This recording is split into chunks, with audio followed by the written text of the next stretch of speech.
네. 자, 저희가 이제 오늘 공부할 본문은 에베소서 후반부 4장 1절부터 6장 20절까지의 말씀 전체를 한번 쭉 개관을 한번 해보도록 하겠습니다. 자, 우리가 지난주까지 에베소서 1장에서 3장까지 이 전반부를 지나서 이제 에베소서의 이 후반부로 들어서게 되는데요. 이 후반부는 전반부와 관계해서 살아갈 수 있도록 바울이 권면을 하는 그 역할을 해요. 그러니까 이 에베소서의 전반부에서 사도 바울이 계속해서 이야기를 하는 그 하나님의 구원의 복음에 근거한 그 삶을 살아가도록 불러주고 있는 형식이 바로 이 4장 1절에서 6장 20절까지의 후반부라고 할 수가 있겠습니다. 어, 우리가 이 에베소서 전반부에서 봤던 긍휼이나 영광, 생명, 은혜로 표현되는 이 하나님의 구원의 사건은 이 세상에서 존재하지 않고 오직 이 하나님으로부터만 온다라는 걸 알아듣도록 바울은 전했어요. 이 하나님의 구원 사건은 어, 예수 그리스도의 그 성령의 역사로 은혜로 우리에게 주어지는 사건이다라는 사실도 전했어요.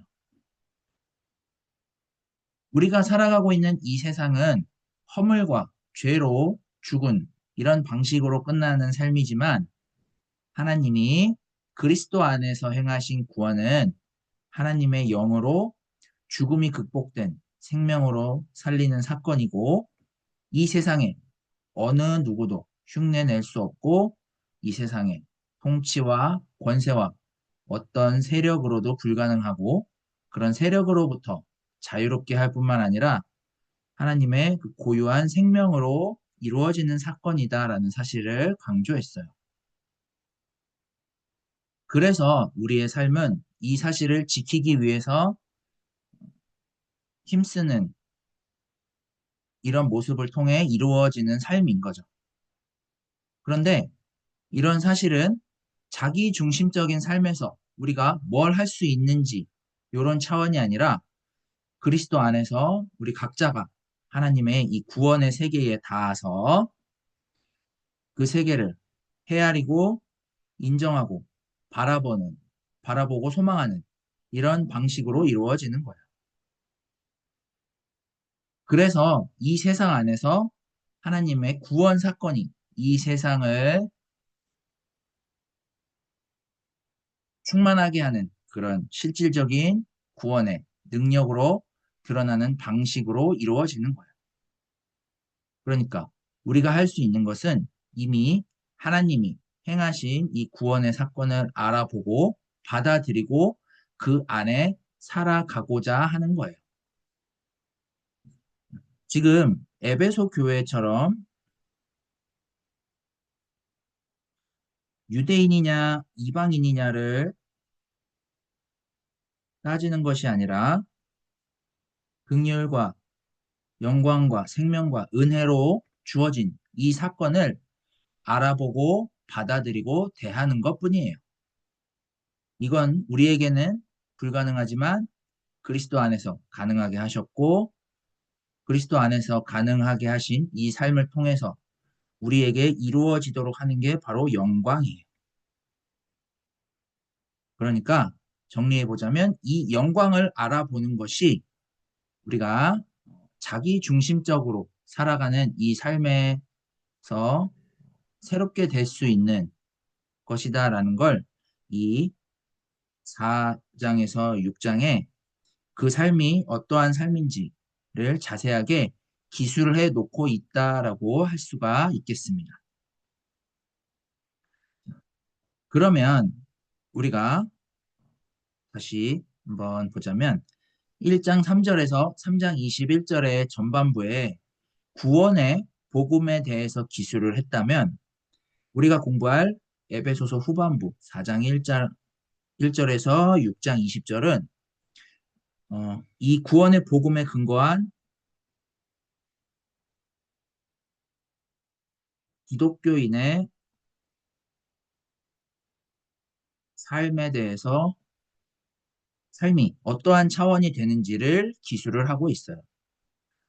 즉, 구원의 복음에 일치한 삶, 다른 말로 하면 세 사람의 구체적인 삶을 이 후반부에 소개하고 있어요.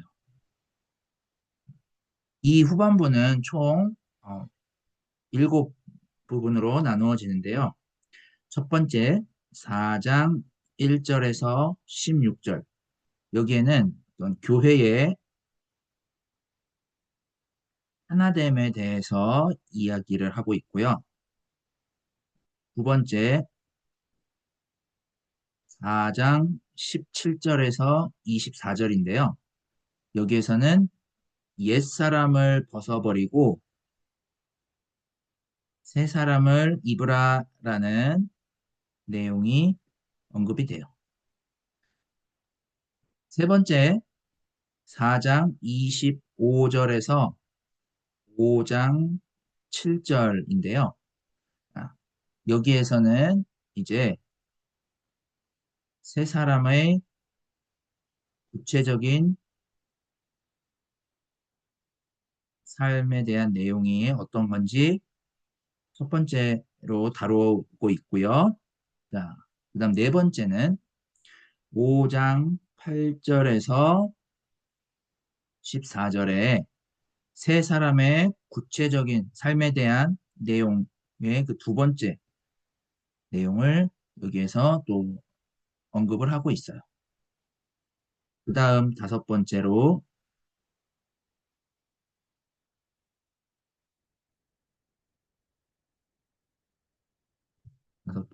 5장 15절에서 21절에 세 사람의 구체적인 삶의 그세 번째 내용, 이 구체적인 삶의 세 번째 내용이 뭔지를 이제 바울이 이야기를 하고요. 여섯 번째 5장 22절에서 6장 9절에 세 사람의 구체적인 삶, 그 네 번째로 이제 여기에 아까 말씀드렸던 가훈표라는 걸 제시를 해요. 이 가훈표를 통해서 이제 어, 세 사람의 구체적인 삶이 어떠한 삶인지를 드러내 주고요. 마지막 일곱 번째로 6장 10절에서 20절에 여기에는 세 사람의 구체적인 삶의 그 다섯 번째를 제시를 하는데요. 여기에서는 우리가 잘 알고 있는 하나님의 전신갑주와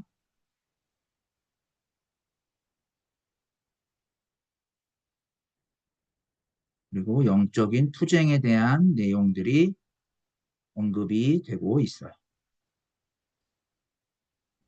그래서 이 후반부 4장 1절에서 6장 20절에서는 행하라라는 이 말을 가지고 이제 세 사람의 구체적인 삶이 어떠한 것인지를 언급해 나가는 이런 형식으로 되어 있어요. 그러면 우리가 이제 한 단락씩 좀 확인을 해볼 건데요. 자, 먼저 첫 번째 4장 1절에서 16절에 보시면 여기에는 네, 교회의 하나됨에 대한 내용이라고 했는데요. 자, 어떻게 내용이 이루어지는지를 한번 볼게요. 자, 1절에 보시면 그러므로 주 안에서 갇힌 내가 너희를 원하노니 라고 해요. 자, 그러면서 뭐라고 이야기를 하느냐면, 너희가,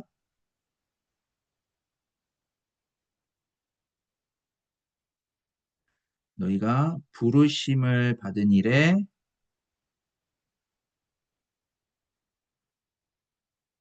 합당하게 행하여 라고 했어요. 지금 바울은 감옥에 있는데 자신의 삶을 통해서 지금 부르심을 받은 일에 합당히 행하고 있다는 삶을 지금 전제로 해요. 그러면서 이제 그의 삶을 제시를 하는데 그가 제시하는 삶은 자기가 있는 것처럼 감옥에 갇히라라는 게 아니에요.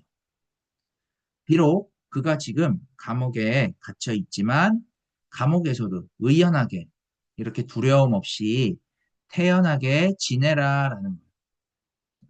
그러니까 그렇게 행동을 하려고 노력을 해라 이게 아니라 지금 자신처럼 만물의 충만함을 노래할 만한 그런 구원 사건에 일치하고 있는 이 사실을 본받아라라는 말이 되는 거예요. 그러니까 바울의 그 어떤 모습을 본받으라는 내용이 아니라 그가 지금 일치하고 있는 그 구원의 복음 사건,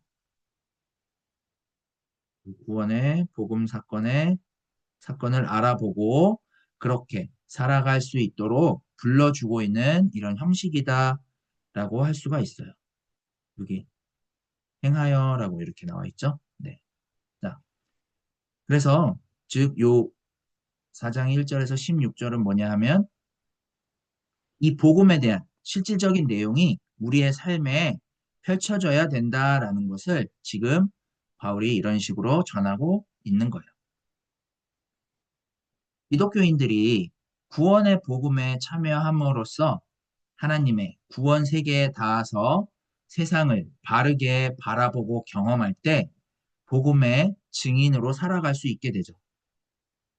이렇게 그리스도 안에서 영이신 하나님에 의해서 생명 충만한 삶, 죽음이 극복되는 삶을 알아보고 살아가도록 불러주셨는데 그런 영이신 하나님에 의해서 그리스도 안에서 이루어지는 그 사건을 알아보고 내 삶의 방식으로 삼고 살아가고자 한다라는 관점에서 주 안에서 갇힌 내가 너희를 권하노니라고 하는 거예요.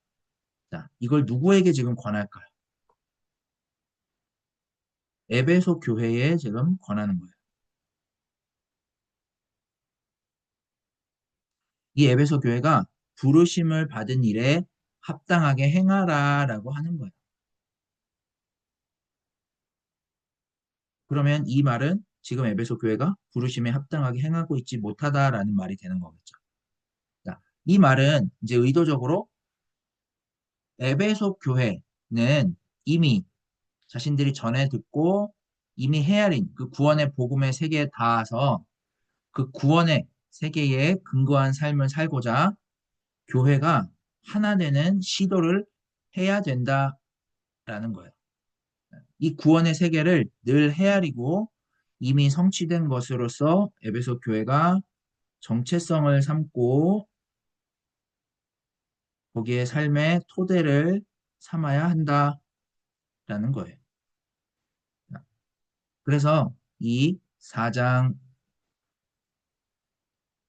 1절에 있는 이 말씀은 에베소서의 후반부 전체를 관통하는 하나의 표제로서 읽어야 돼요. 그러면 이 부르심을 받은 일로 교회에 하나 되게 하시는 이 사건이 뭐냐라고 했을 때 지금 에베소 교회가 유대인과 이방인으로 구성이 되어 있는데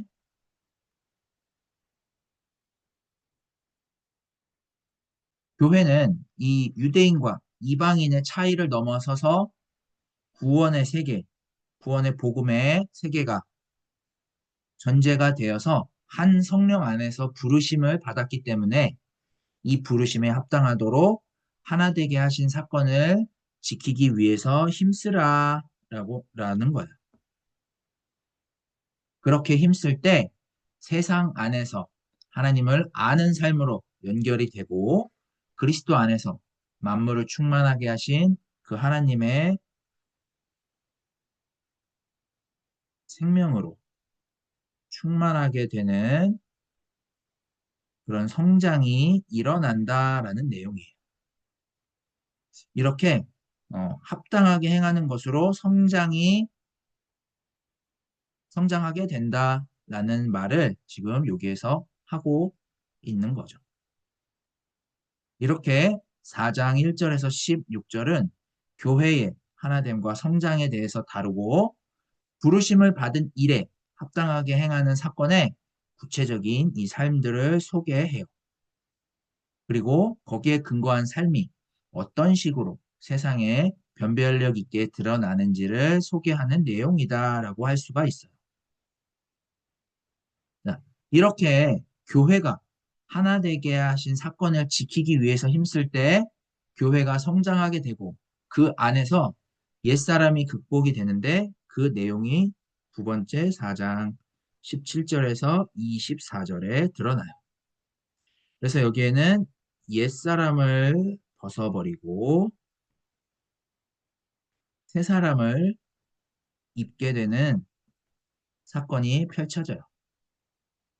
여기에서도 보시면 17절에 표제가 그대로 언급이 돼요.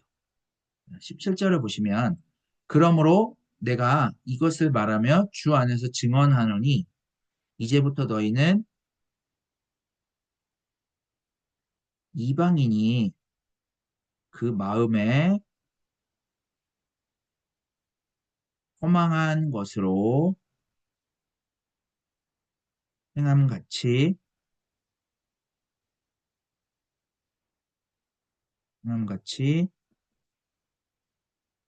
행하지 말라고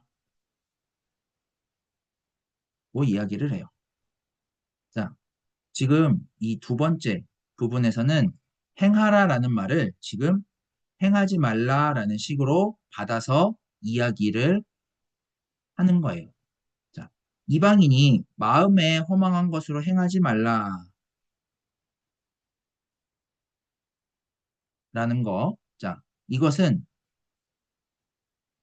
옛사람의 모습으로 이전처럼 행하지 말라라는 말과 같다라고 할 수 있겠고요.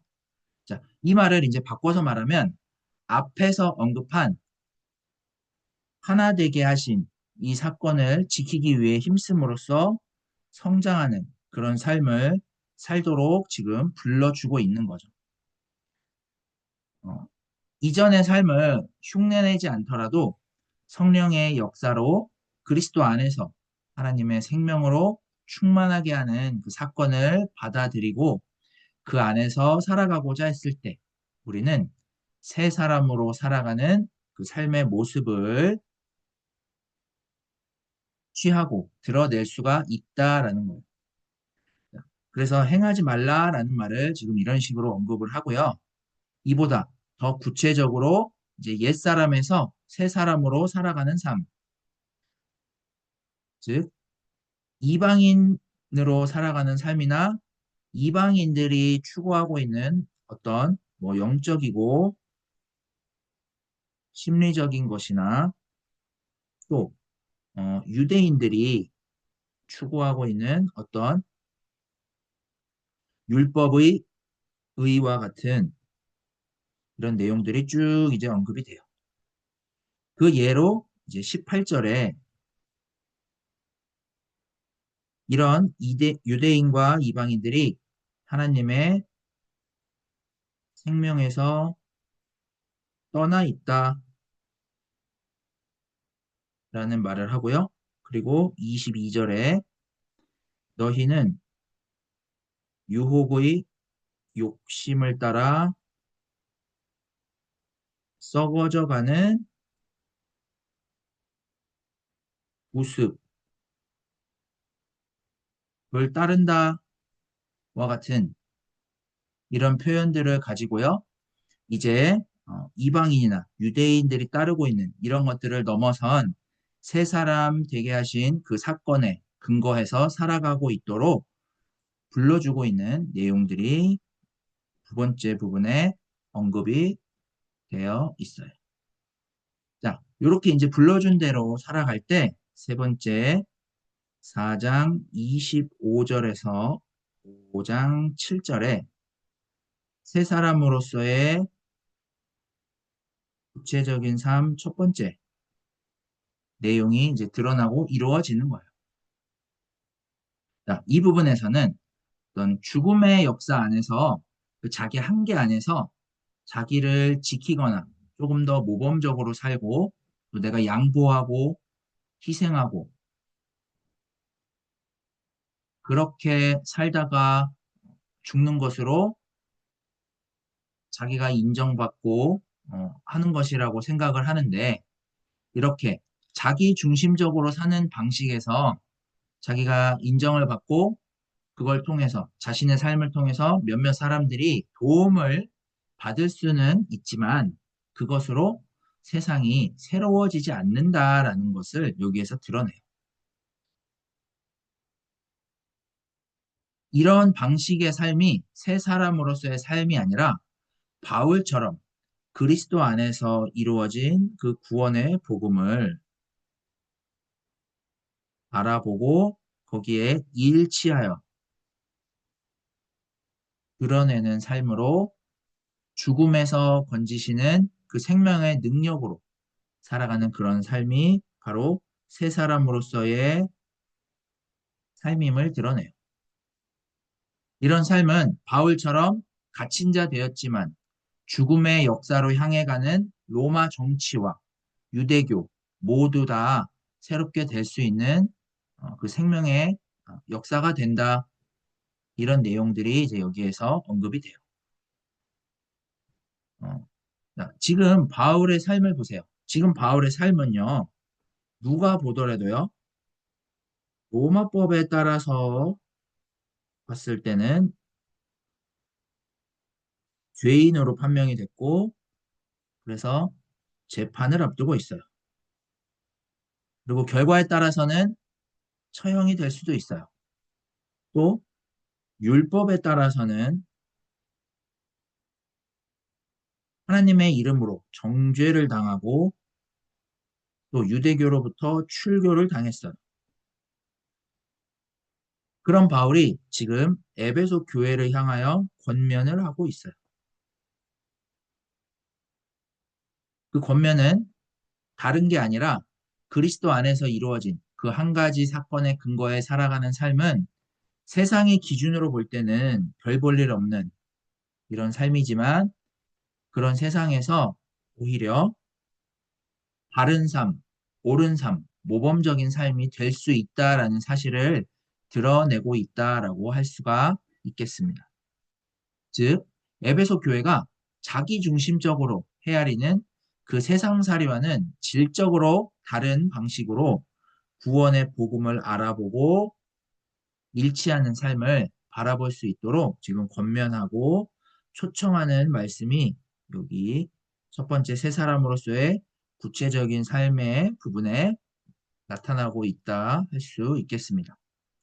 자, 그 대표적인 부분이 이제 25절인데요. 4장 25절에 보면 거짓을 버리고 각각 그 이웃과 더불어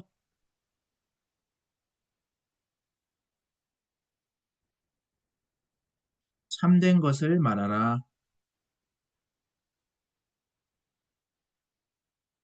라고 해요.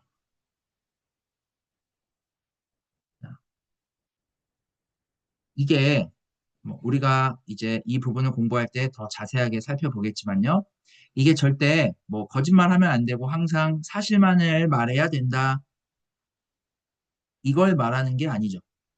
때로는 우리의 삶에서 하얀 거짓말이라는 게 필요할 때가 있잖아요. 그러니까 이 말은 거짓을 버리고 참된 것을 말하는 그 차원이 다르다는 거예요. 자, 정치의 예를 들어볼까요? 정치의 예를 들어보면 어떤 정치가 옳다라고 말하는 건 우리가 거짓말을 하는 거예요. 그러니까 이 정치라는 게 뭐 민주주의나 공산주의 이런 걸 말하는 게 아니라 뭐 보수, 진보, 중도 정치와 같은 이런 어떤 정권이 바뀔 때마다 달라지는 이 정치 형태를 말해요. 이런 정치가 때에 따라서는 참된 것일 수도 있는데 이런 정치에 우리의 모든 희망을 걸고 그것으로 우리가 번영할 수 있다라고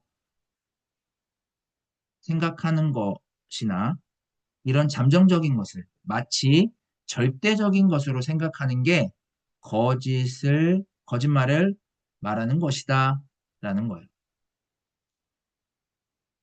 우리는 어떤 정치에 희망을 거는 게 아니라 예수 그리스도 안에서 하나님의 행사하시는 그 고유한 능력으로 이루어지는 하나님의 생명과 다스리심에 모든 걸 걸어야 되죠.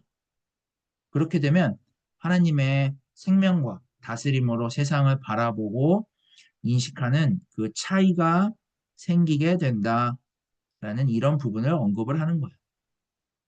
그렇게 삶의 능력을 헤아려서 복음 앞에 서야 하는 구체적인 삶.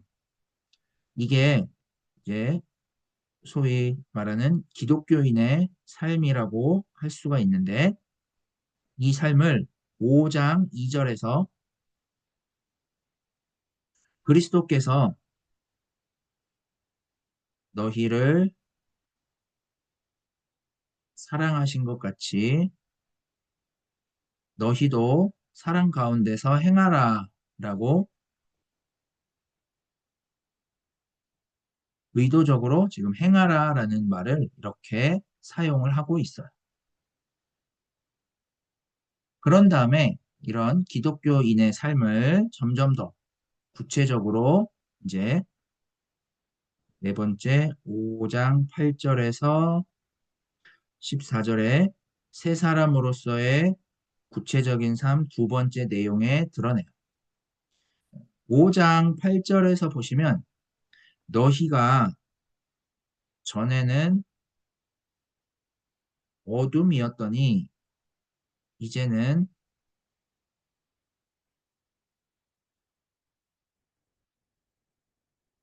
주 안에서 빛이라. 그래서 뭐라고요? 빛의 자녀들처럼 행하라 라고 되어 있어요. 자, 여기에서는 이제 구원의 복음, 즉 그리스도 안에서 이루어진 그 하나님의 구원 사건에 일치해서 하나님의 부르심에 합당히 행하는 삶이 이 세상에서 어떤 차원이 되는지 바라보고 그래서 그 세상의 판단에 떨어지지 않도록 조명하고 있어요. 지금 감옥에 있는 바울은 자신의 삶이 세상의 빛과 같다라고 받아들이고 그걸 드러내고자 해요. 우리가 후반부 시작할 때 주 안에서 내가 너희에게 권하노니 라고 했는데 바울이 처한 상황은 지금 실제로는 권할 수 없는 삶이잖아요. 위축될 수밖에 없는데 오히려 그 삶을 드러내고 있거든요. 지금 바울처럼 복음에 일치하고 하나님의 부르심에 합당하게 행하는 삶이 세상적으로 볼 때는 별 볼 일 없는 것 같지만 구원의 복음에 근거해서 보면 이런 삶이 세상을 밝힐 만한 참된 빛과 같은 방식이다라는 것을 바라볼 수 있도록 드러내고 있어요. 이렇게 복음의 직면에서 하나님의 부르심에 합당하게 행하는 삶을 헤아리고자 한다면 우리는 별 볼 일 없는 삶이 아니라 세상에서 하나의 어떤 이정표와 같은 삶이 되는 것이라고 말하는 거예요. 자, 바울은 이거를 이제 11절에 열매로 이야기를 하면서 우리에게 해명을 해나가요. 그러니까 에베소 교회가 기독교인이 되었는데 세상의 것을 신경을 쓰지 말고 복음에 일치하여 하나님의 부르심에 합당하게 행하지 않는 이들과 경쟁해서 자기를 높이려고 하지 말고 구원의 복음에 참여함으로써 그 구원의 복음을 빛으로 삼아 복음에 합당하게 행하는 삶이 이 세상에 어떤 차원인지를 들여다볼 수 있도록 소개하고 있어요. 그거를 열매로 표현을 했고, 그러면서 이제 11절에 열매 없는 어둠의 일에 참여하지 말고 책망하라 라고 해요. 자, 왜냐하면 열매 없는 어둠의 일은 자, 12절에 말하기 부끄러운 것들인데 13절에서 이 책망을 받는 모든 것,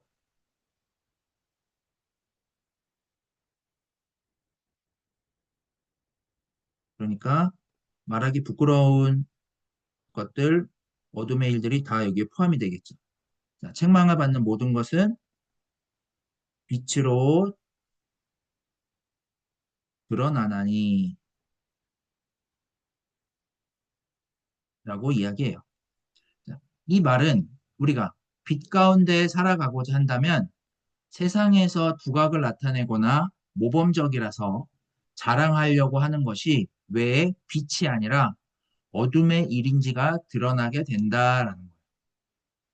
앞서 언급했던 것처럼 이 정책이 옳다, 저 정책이 옳다라고 하는 이런 모양새와 또 자본주의 사회에서 누가 얼마만큼 물질적으로 성공했는지, 얼마나 누가 더 훌륭한지를 따지는 이런 방식의 삶이 빛의 자녀로서, 즉 부르심에 합당하게 행하는 삶, 이게 빛의 자녀죠. 그 삶을 통해서 분별이 되고, 그래서 이 빛된 삶이 어떤 삶인지를 확인하게 될 것이다 라는 사실을 지금 바울이 세 사람으로서의 구체적인 삶 두 번째에서 설명을 해주고 있는 거예요. 이렇게 이제 해명을 하고 나서 다섯 번째고요. 5장 15절에서 21절에 세 번째 이제 세 사람의 구체적인 삶을 살아가도록 요청을 해요. 왜냐하면 이 세상에서 살아가고자 할 때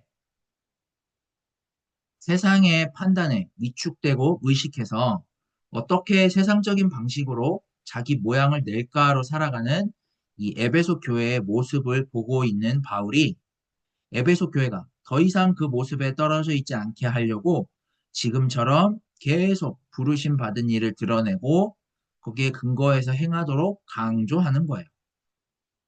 이렇게 빛과 같이 드러나는 삶이 어떤 것인지를 소개하고 그런 삶을 살아가기 위해서 구체적으로 어떻게 해야 되는지를 이제 이 부분에서 조명을 해요. 그래서 이제 15절에 보면 어떻게 행할지를 자세히 주의하여 지혜 없는 자 같이 하지 말고 오직 지혜 있는 자 같이 하여 라고 해요. 여기 이 지혜라는 것은 하나님의 그 부르심에 합당하게 살아가는 그런 삶인데 이 지혜란 세상을 밝힐 그 참된 빛은 그리스도 안에서 영이신 하나님에 의해서 이루어진다라는 사실을 받아들이고 그 안에서 살아가고자 하는 걸 말해요. 그럼 지혜 없는 자는 뭘까요? 지혜 없는 자는 세상살이를 따라가는 거예요. 세상살이에서 어떤 경쟁력을 갖는 것을 신앙의 모범으로 내세우고자 하는 걸 말해요. 그리고서 이제 16절에 세월을 아끼라 때가 악하니라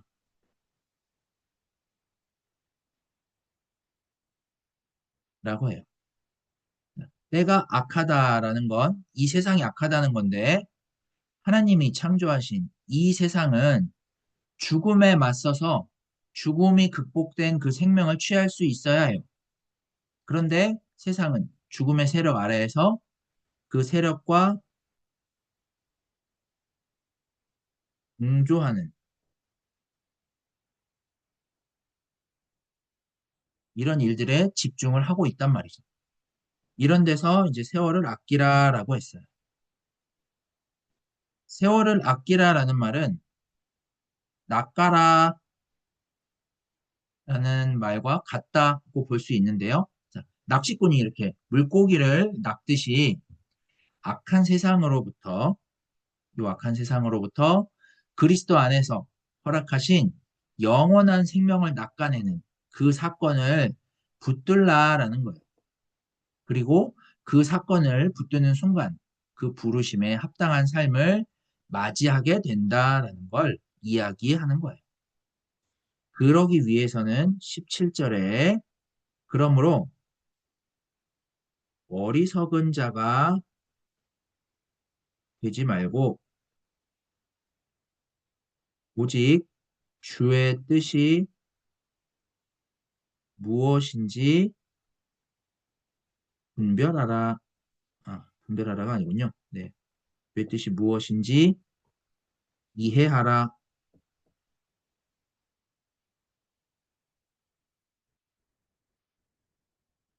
라고 해요.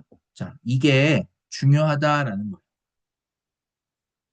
이렇게 바울은 15절부터 21절까지 부르심에 합당하게 행하는 이 삶을 이제 소개를 하고요. 그리고 이제 주의 뜻이 무엇인지를 헤아리는 이러한 삶의 차원을 이제 예, 여섯 번째 5장 22절에서 6장 9절에 세 사람으로서의 구체적인 삶 네 번째로 이제 삶의 예화로 드러내요. 이게 가훈표라는 건데 이 가훈표라는 건 그 시대에 그 로마 제국 아래에서 헬라 문화권에서 행하는 그런 인간 관계들을 가져다가 기독교인의 부르심에 합당하게 행하는 삶을 통해서 살아가고자 하는 그 삶이 그렇지 않은 세상 사람들이 추구하는 삶과 질적으로 어떻게 다른지를 드러내요. 세상 사람들은요, 보면 서로 사랑하라라고 하지만 이 사랑은 늘 한계가 있죠. 이 사랑은 곧 어떤 갈등이나 미움이나 뭐 폭력이나 이렇게 변질이 될 수가 있고요. 또 서로 사랑한다 하더라도 죽음 앞에서 단절될 수 있어요. 하지만 기독교인의 이 사랑은 영원한 생명을 취하는 방식으로 앞으로 쭉 나아갈 수 있는 그러한 사랑이라는 거예요. 즉, 세상 사람들이 추구하고자 하는 참된 가치는 세상에서 추구되는 게 아니라 오직 그리스도 안에서 영이신 하나님에 의해서만 참된 가치가 추구되는 것이다라는 사실을 이야기하기 위해서 지금 가훈표를 사용을 했어요. 그래서 이제 여기에 22절에 아내들이여 남편에게 복종하라 라고 하고요. 그러면서 또 남편은 아내의 머리래요. 이게 당시에 로마 제국 안에서 어떤 가정을 이루는 그런 어떤 사고였죠. 자, 그리고요. 또 25절에 보면 남편들아 아내 사랑하기를 그리스도께서 교회를 사랑하시고 그 교회를 위해 자신을 주심같이 하라 라고 말하고 있어요. 그러니까 지금 사랑하라는 이 말을 지금 당시 로마 제국 당시의 어떤 하나의 이런 사회의 질서를 가지고 지금 이런 식으로 이야기를 하는 건데요. 자, 과연 이 아내가 남편에게 복종한다라고 해서 참된 평화가 주어지고 그 삶이 완성이 될까요? 그렇지 않죠. 오히려 그 시대가 부여하고 있는 이 가부장적인 삶에서 아내로 사는 삶은 희생될 수밖에 없어요. 남편이 아내를 사랑을 하는 방식도 남편 위주로만 이루어져요. 당시에 아내의 생존은 남편에게 복종을 하지 않으면 아내를 쫓아내고 복종하면 생존을 책임져 줄 뿐이지 어떤 다른 권리를 인정해주는 그런 분위기가 아니었어요. 그런데 바울은 부르심에 합당한 방식으로 남편에게 복종하기를 주께 하듯 하라 라고 해요. 이 말은 남편을 주님처럼 생각하고 더 복종해라 라는 게 아니라 주 안에서 헤아리는 삶을 갖고 남편을 대하도록 불러주는 거예요. 남편도 주 안에서 헤아리는 그런 사랑을 가지고 아내를 대하도록 불러줘요. 이렇게 바울은 복종과 사랑을 완전히 지금 세탁해서 실제 복종과 사랑으로 이루어지고 있는 이 가정이 추구하는 바를 그리스도 안에서 영이신 하나님에 의해 채워지도록 불러주고 있는 거예요. 이걸 우리가 하나님과 예수님의 이 관계로 한번 생각을 해보면요. 하나님과 예수님은 서로 복종의 관계이면서 사랑의 관계였죠. 서로의 생존을 책임져 주셔서 하나님이 예수님에게 세상의 서로의 생존을 책임져 주셔서 하나님이 세상을 생명에 이르게 하시듯이 예수님은 하나님을 위해서 죽음으로 자기의 생명을 바치면서까지 하나님의 생명을 드러내려고 했고요. 하나님은 이런 죽음을 이제 받으셔서 하나님의 그 생명을 예수 그리스도를 통해 드러내시는 이와 같은 방식으로 이루심으로써 충만하게 되는 이런 관계를 이제 세상에서 인간의 관계에 담아서 서로를 대하도록 새롭게 불러주고 있는 거예요. 이걸 바울은 이제 구체적으로 아내와 남편, 그리고 부모와 자식, 또 종과 주인의 이 관계를 통해서 언급을 해요.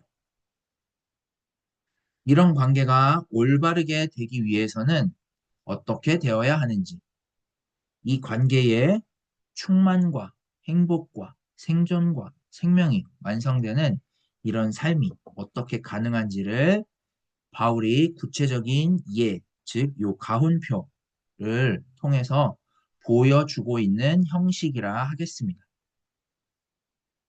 그러니까 만일에 기독교인이 정치를 한다고 해서 세상이 기독교 신앙대로 이루어지는 게 아니죠. 기독교인으로서 복음 안에서 하나님이 행하실 일이 어떤 것인지 정치를 통해 드러내지 않으면 안 되는 거예요.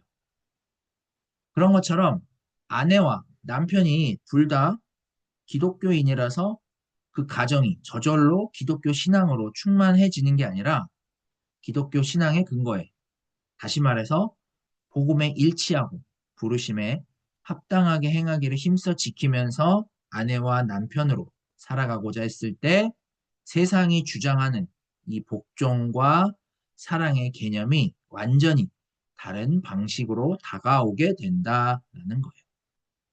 이걸 우리가 헤아려 볼 수 있도록 5장 22절에서 6장 9절에 가훈표를 언급한다라고 할 수 있겠습니다. 그 다음에 이제 마지막으로 바울은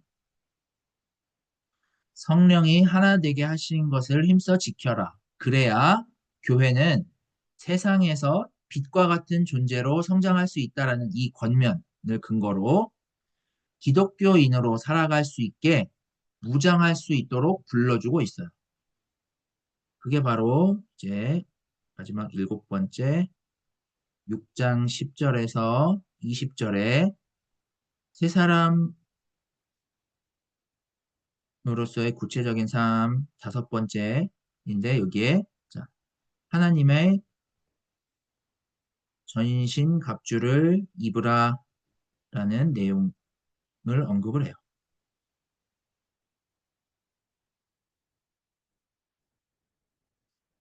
여기에서 이 전신 갑주, 즉 갑옷을, 이건 갑옷인데요. 자, 갑옷을 입으라라는 식으로 지금 이제 적용을 해요.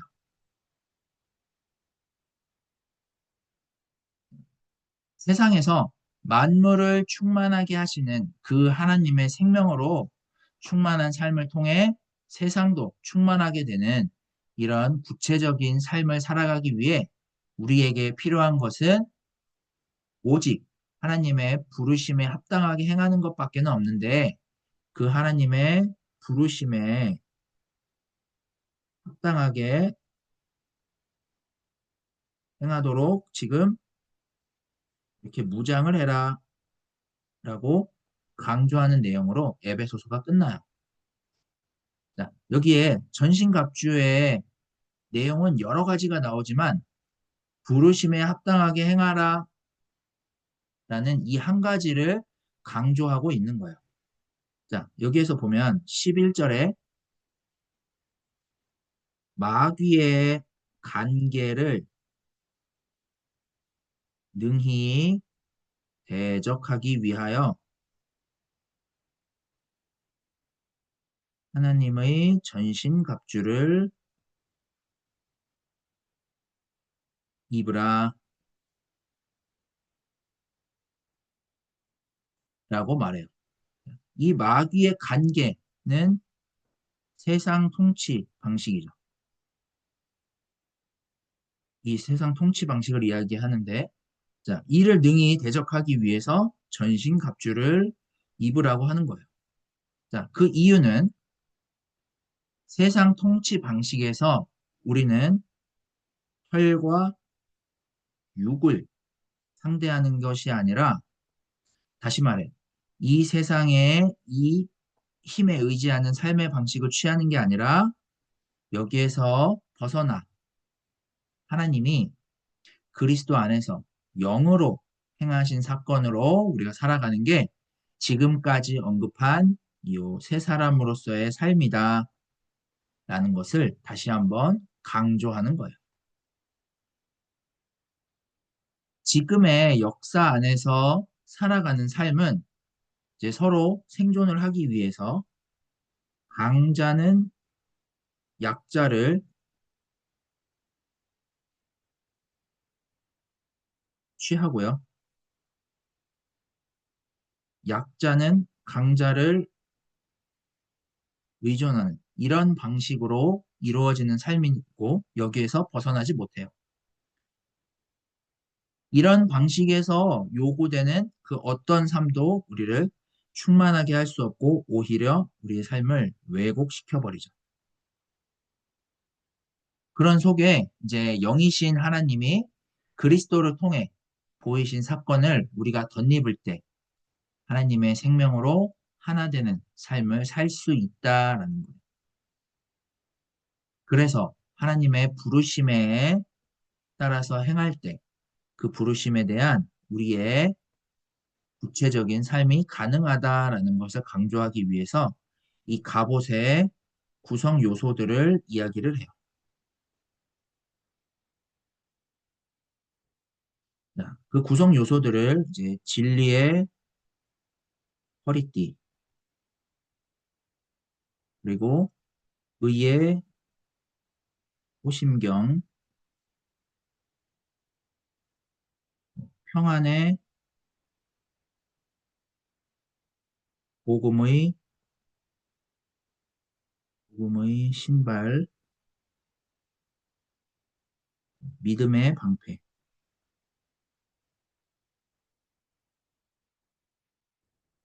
구원의 투구,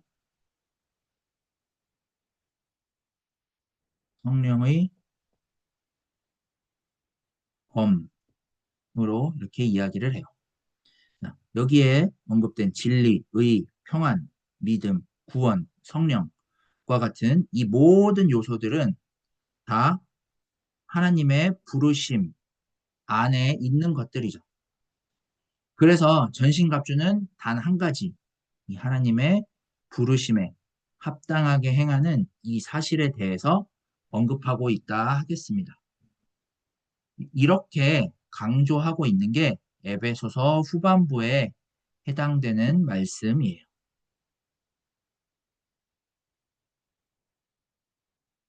그래서요, 이제 에베소서의 후반부는 이런 형식으로 이루어져 있는데 이 후반부는 우리가 지켜야 할 것이 무엇인지를 알아보고 또 이 부르심에 합당한 일을 지키기 위해 힘쓰는 이게 바로 기독교인으로 살아가는 그런 삶이다라는 걸 이야기하는 거예요. 이게 바로 빛과 같은 삶으로서 세상을 밝히는 참된 경쟁력 있는 삶이라는 것을 강조하고 있어요. 이 사실을 제대로 알아보지 못하면 우리는 에베소서의 말씀을 통해서 또다시 이 세상에서의 어떤 자기 중심적인 삶을 확장해 나가고 강화시키게 돼요. 그렇게 된다면 우리는 정말로 부끄러움을 면치 못하게 되겠죠. 하지만 우리는 그럴 수 없어요. 우리가 세상 사람들이나 다음 세대들에게 우리의 구별된 삶을 보여주는 것은 이 구별된 삶이 이런 거야 라고 제시하는 것으로 이루어지는 게 아니에요. 우리는 세상과 한 통속으로 살지만 그리스도를 통해서 영이신 하나님이 행하실 일을 알아보고 그 부르심에 합당한 일을 포장할 필요도 없이 그냥 우리가 힘써 지켜야 할 것, 이것이 무엇인지를 그냥 적절한 때에 시행을 하면서 왜 우리가 이렇게 반응을 하는지를 간간히 이야기하는 것으로 충분하다라고 할 수 있겠습니다. 이렇게 우리가 우리의 삶을 우리가 받아들인 그 복음에 연결시켜서 그 안에 살아가고자 할 때 기독교인의 삶은 여기로부터 그야말로 풍성해진다라고 할 수가 있겠습니다. 우리가 이 삶을 향해서 나아가고 이 삶을 살아내도록 하기 위해서 지금 에베소서의 후반부는 지금과 같은 형식으로 우리들을 불러주고 있다 하겠습니다.